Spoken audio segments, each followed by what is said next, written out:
এটাই হলো আমাদের রাজপ্রাসাদ।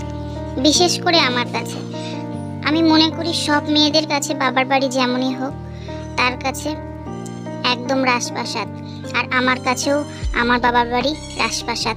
তো এটা হচ্ছে গ্রামের আমাদের ছোট্ট একটা বাড়ি। তো এই বাড়িটা কিন্তু এরকম ছিল না। আমরা যখন খুবই ছোট ছিলাম তখন থেকে আমাদের কিন্তু মাটির বাড়ি ছিল, একটা বড় করে বিশাল বড় একটা মাটির বাড়ি ছিল।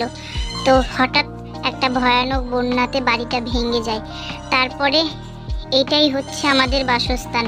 মানে যেমন তেমন করে কোনোভাবে টিনের ছাউনি দিয়ে ঘরটাকে বানানো হয়েছিল, যে কোনো দিন সম্ভব হলে আবার বাড়ি বানানো হবে।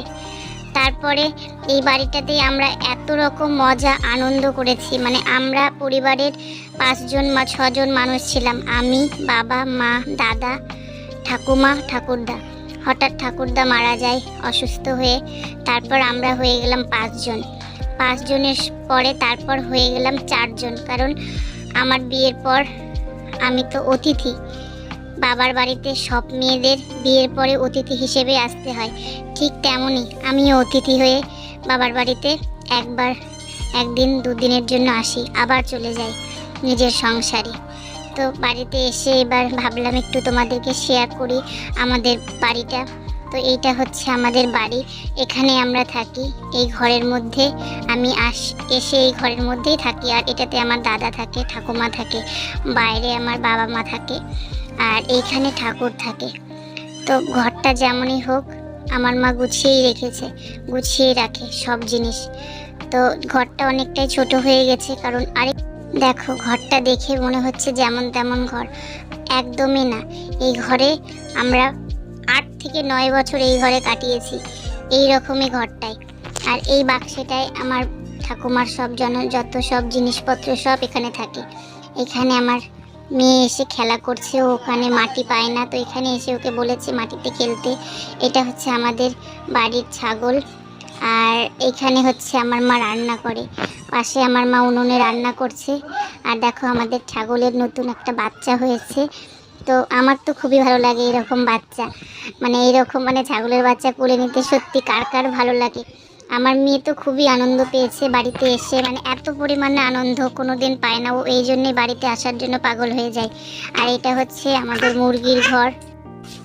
এই ঘরগুলোতে মুরগি থাকে, তো এখন আপাতত নেই, কারণ এখন সকালবেলা সবগুলো চলে গেছে, ছেড়ে দেওয়া হয়েছে। আর এর পাশে দেখতে পাচ্ছ পুরো ওইটা আমাদের জেঠুর বাড়ি, আর ওইটা হচ্ছে আমাদের বাড়ির টোটো। আর এইটা দিয়ে আমরা মানে নামানো হয়, মানে রাস্তা ঘরে ওঠা নামা এটা দিয়ে করা হয়। আর এই পাশে দেখতে পাচ্ছ এই কলটা আমাদের কল। তো এখান দিয়ে দেখো জল পুরো একদম মানে ভরে গেছে। যখন ভরে যায় তখন আবার জলগুলো আবার ফেলে দেওয়া হয়। মানে কি বলবো, গ্রামের যেমনই হোক না কেন গ্রামে থাকার আনন্দটা একদম যারা থাকে তারাই জানবে। আমাদের গ্রামে বাড়ি, আমরা গ্রামেই থাকতাম। তারপরে এটা হচ্ছে গরুর ঘর এখানে বানানো হয়েছে। তো গরু হয়তো বাইরে এখনো বেঁধে রেখেছে, বাইরে এখন তো সকাল প্রায় দুপুর হয়ে গেছে, বাইরে বেঁধে রেখেছে। এখানে সমস্ত গরু থাকে এখানে আমাদের ঘরে। আর পুরো দেখতে পাচ্ছি এইগুলো মনে হয় নতুন করে বানানো হয়েছে, হয়তো মুরগি রাখার জন্য এখানে। তো মুরগিদের দেখো ডিমও দিয়েছে এখানে একটা ডিম দেখলাম, এখানে দেখলাম 4টা ডিম দিয়েছে। তো সত্যি বলতে বিশেষ করে মেয়েদের কাছে বাবার বাড়ি যেমনই হোক, বাবার বাড়ি তাদের কাছে সত্যি খুবই মানে একটা বিশেষ একটা জায়গা, যেখান মতো আনন্দ কোনো জায়গায় পাওয়া যায় না। তো এটাই হচ্ছে আমার গ্রামের বাড়ি। বলো কেমন লাগে?